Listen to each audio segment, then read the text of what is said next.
Bonjour à toutes et à tous et bienvenue dans ce temps de parole sur Quasi FM 106.9 et sur KTV. On va s'intéresser, je le disais, à l'actualité du port ce matin, Samuel, puisque l'invité, c'est le chargé de mission de MCG, c'est Jacques-Martial Henry qui est sur notre plateau. Jacques-Martial Henry, bonjour. Bonjour Sam, bonjour Flo. Alors c'est un plaisir de vous recevoir, vous êtes le premier invité de la matinale pour cette rentrée. Donc ça fait le dernier pour la fois dernière. Voilà. Comme ça, vous avez bouclé et vous faites l'ouverture. Allez, bonne journée. On va attaquer dans le dur immédiatement. Aujourd'hui, il y a pénurie de carburant partout dans l'île avec la grève de Total. Quel est le niveau d'activité au port? Y aura-t-il des perturbations? Oui, absolument. Au port, il y aura des perturbations parce que hier, il n'y a plus de carburant. Là, on est obligé de vider certains engins pour pouvoir remplir de carburant afin de faire fonctionner les grues. Pour décharger le bateau qui doit arriver aujourd'hui ou demain. Et il y a des dockers qui ont aussi des difficultés à se rendre sur le lieu de travail. Les dockers qui ont des difficultés à aller au lieu de travail. Hier, même à partir d'hier, c'était mort. Hein. Il n'y avait pas d'activité vraiment au port. Hein. Bon, ça, c'est un petit message au préfet. Le port ne fonctionne plus. Très bien. Ouais. On va rentrer dans le vif du sujet aussi, avec un nouveau risque de grève au port. Pourquoi je parle de nouveau risque? Simplement parce qu'il y a une menace qui a été lancée en direction de Fatima Soufou, la première vice-présidente du conseil départemental en charge du dossier du port. C'est le collectif du port qui lui dit « On n'a pas de formation et en plus, on en est où de la régie, de la mise en régie? Donnez-nous des réponses très vite parce que sinon, c'est la grève. » Qu'est-ce que c'est que cette situation, Jacques? Oui, on s'interroge beaucoup de questions parce que moi, je crois toujours aux relations de confiance entre deux sociétés privées. On est dans des relations d'affaires, chacun essaye de tirer le maximum de profit, mais les représentants savent très bien que c'est dans la loyauté et dans le respect mutuel qu'ils peuvent arriver à leur objectif, que chacun peut tirer profit à son activité. Je crois aussi à des relations de confiance entre le délégataire et le délégant, le conseil général. C'est une question de volonté. En réalité, dans le fond, il n'y a aucun problème. Le problème, peut-être, c'est des gens qui veulent faire en sorte qu'il y a des problèmes. La formation des grutiers, des agents de la SMART. Pour que tout le monde comprenne, parce que vous connaissez bien le dossier, moi je vous ai eu hier au téléphone pour préparer. Oui. En fait, c'est un collectif du port qui demande à ce qu'il y ait des formations de grutiers et sur RTG qui soient mises en place pour des agents de la SMART. Voilà, et ça c'est très bizarre parce que même il y a quelque temps, c'est le conseil général qui a envoyé un courrier à la présidente de MCG, Madame Nel, pour solliciter une formation des agents de la SMART. Et cette méthode me paraissait un peu non conventionnelle. Et aujourd'hui, c'est un collectif qui n'a pas de personnalité juridique et les composants ne sont pas identifiés, qui envoie un mail à Madame la première vice-présidente du Conseil général pour demander à ce que les agents de la SMART soient formés en tant que grutiers avec les nouveaux engins. Et MCG n'est pas contre ces formations en plus. Madame Nel n'a jamais été contre ces formations. N'a jamais, dès le départ, d'ailleurs il faut savoir qu'à cause de l'attitude de la SMART, on a perdu plus de 200 000 € qui ont été octroyés à Opcalia pour former les grutiers de MCG et les grutiers de la SMART. Et la SMART a refusé de participer à ces formations, c'est pourquoi MCG a bénéficié 50 000 €. Or, au départ, c'était 200 000 €. On a perdu les 200 000. MCG a payé 50 000 € pour former que ces grutiers. Donc, il y a les preuves, il y a tous les écrits et le refus de la SMART de participer à ces formations. Et par la suite, ils sont partis à La Réunion et puis ils sont revenus. On leur a dit que les grues qui sont à Mayotte ne sont pas les mêmes que les grues qui sont à La Réunion. Donc, vous devez être formés dans les grues qui sont à Mayotte. Et ils sont revenus ici, ils sont passés par le conseil général pour demander à être formés sur les grues installées au port. Et à l'époque, les grues ne fonctionnaient même pas, parce que le conseil général n'avait pas autorisé le fonctionnement de grues, qui a eu déjà ces mouvements de grève. Madame Nel a répondu au conseil général qu'elle n'était pas contre la formation des grutiers de la SMART sur les grues appartenant au MCG, mais qu'il attendait à ce que les dirigeants de la SMART en fassent la demande. Effectivement, par la suite, Madame Arlette Henry, qui était à l'époque co-gérante de la SMART, avait sollicité à Madame Nel pour pouvoir pour permettre cette formation. L'actuel directeur de la SMART a envoyé un mail, il a envoyé le mail le 21 juin à 14h38 à Madame Nel pour la programmation de ces formations. Madame Nel a répondu au directeur de la SMART tout de suite après, en lui demandant le nombre que vous souhaitez former, les types d'engins, nom, leur âge, leur niveau, après évaluation qui était attribuée par le formateur après formation à La Réunion et à Maurice. Copie de votre assurance qui couvrira cette formation. Elle attend ces documents et dès lors qu'elle aura ces documents, avec la SMART, ils vont planifier la formation des agents. Et jusqu'à aujourd'hui, il n'y a pas eu même Madame Nel a envoyé un autre mail pour lui relancer, pour qu'on lui envoie ces documents. Jusqu'à aujourd'hui, ces documents n'ont pas été envoyés.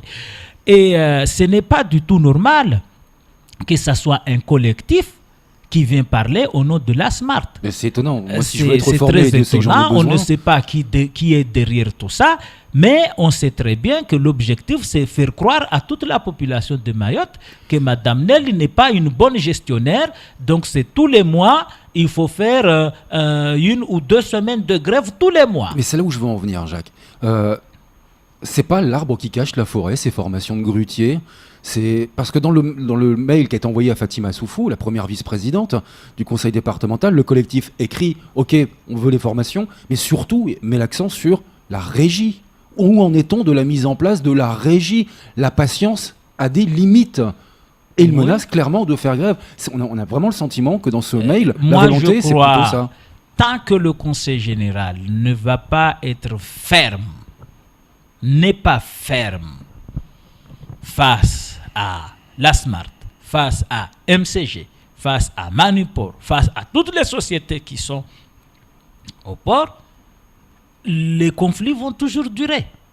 Quand le conseil général, parce que la SMART croit, les agents de la SMART croient que tout leur est permis. Il suffit puisque tout le monde croit à ce qu'ils disent, que ça soit vrai, que ça soit faux, les gens croient. Du coup, ils en profitent de cette naïveté ou de cette attitude du conseil général pour s'aimer la zizanie en permanence. En aucun moment, il ne s'agit ici d'une revendication salariale ou d'une amélioration de conditions de travail, mais on veut à tout prix qu'il y ait une déchéance de la délégation des services publics, donc on imagine des histoires comme maintenant la formation des grutiers, alors que la formation des grutiers, Madame Nel ne s'est jamais opposée. Excusez-moi Samuel, parce que moi j'ai quand même beaucoup de mal à comprendre, je pense que c'est quand même pareil pour des auditeurs. C'est qui ce collectif? Je ne comprends pas. Je ne connais pas ce collectif, il n'a pas de personnalité juridique. On ne connaît pas les membres. Demain ça peut être l'amicale des amis du port. Voilà, n'existe pas juridiquement. Excusez-moi Samuel. Voilà, mais il est très clair. Nous, on a toujours dit à nos agents de ne pas répondre à des provocations. Même s'il y a 2 ou 3 qui étaient des anciens agents de la CCI, nostalgiques de de cette période et qui s'associent aux agents de la SMART pour pouvoir combattre MCG. Mais on a toujours dit à nos agents de ne pas céder aux provocations. Mais maintenant, ils n'arrivent plus à se calmer. D'ailleurs, la dernière grève, vous avez vu ce qui s'est passé. Il y a eu une confrontation, il y a eu un agent de la SMART qui a gazé tout le monde, il y a eu des jets de pierres. Et si ça continue, il y aura, je crois qu'il y aura des incidents graves au port parce que certains n'arrivent plus à accepter ce genre de manœuvres. Les agents de MCG, les agents de Manuport veulent travailler calmement. Ils ne vont pas au port pour faire la guerre, ils veulent aller travailler. Aujourd'hui, les travaux sur la desserte portuaire ont commencé. C'est 26 millions d'euros qui ont été engagés. C'est 140 emplois directs d'ici 2019. C'est aménager les conditions de stockage des conteneurs, de rangement pour pouvoir être plus efficace et dynamique. D'ailleurs, c'est le seul projet aujourd'hui en termes d'investissement en cours de réalisation à Mayotte. On en a pas parfaitement conscience. Maintenant, il faut revenir dans le dur du sujet, dans le vif du sujet. Le 16 juin dernier, le conseil départemental, on se souvient de Fatima Soufou, la première vice-présidente, qui disait « ça va être la fin de la DSP, on va mettre en demeure Mayotte Channel Gateway ». Il y a eu une mise en demeure le 16 juin pour un délai d'1 mois, et le conseil départemental dénonçait la rupture de continuité de service public. On en est où de cette mise en demeure? Est-elle allée à son terme, au bout? Parce qu'à l'issue, il devait y avoir la création d'une régie qui dégageait on reprochait la à Mme Nel de livrer les conteneurs en retard. 72 heures. 72 heures. Ouais. Et elle a écrit au conseil général pour demander quel est le client qui s'est plaint et quel est le conteneur qui a été livré en retard. Or, il y a un délai de 5 jours de franchise. Et puis après, même la jurisprudence du Conseil d'État, quand il parle de délai raisonnable, c'est 15 jours minimum. Dans les murs, il y a des jurisprudences du Conseil d'État sur cette affaire.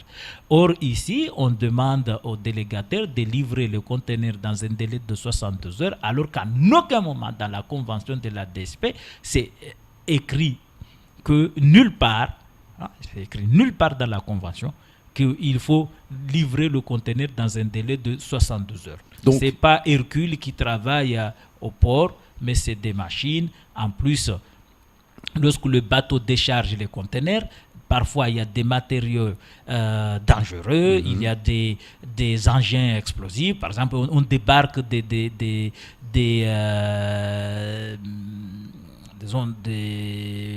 matériaux pour les militaires. Hein. Oui, tout à fait. Et à partir de là, il y a des moments, il ne faut pas qu'il y ait des gens qui s'introduisent au port dans un délai de 12 heures, par exemple, parce que les matériaux sont très dangereux et il faut vraiment les manipuler avec beaucoup de précautions. Jacques ne m'a pas répondu. La mise en demeure est-elle nulle et non avenue? Ça, vous cette venez de nous le dire. Cette mise en demeure n'a aucune valeur. Mais elle n'a pas été suivie dans les faits. C'est une perte de temps. C'est une perte de temps. Il faut laisser le délégataire travailler. Lorsque vous faites une mise en demeure juste pour une question de livraison de conteneurs, alors que la convention dit clairement quelles sont les fautes. Donc elle n'a produit aucun effet sur la DSP. Aucun effet. Et Fatima Soufou doit comprendre que ce n'est pas parce qu'elle est première vice-présidente chargée des infrastructures qu'elle peut marcher sur des règles légalement établies. Le collectif vient de menacer aujourd'hui parce que la mise en demeure devait donner naissance à la régie. La régie aujourd'hui n'existe pas. On est bien d'accord. Ah oui, cette régie n'existe pas. À aucun moment. Vous imaginez, la régie, c'est le conseil général qui doit venir l'assurer. Oui.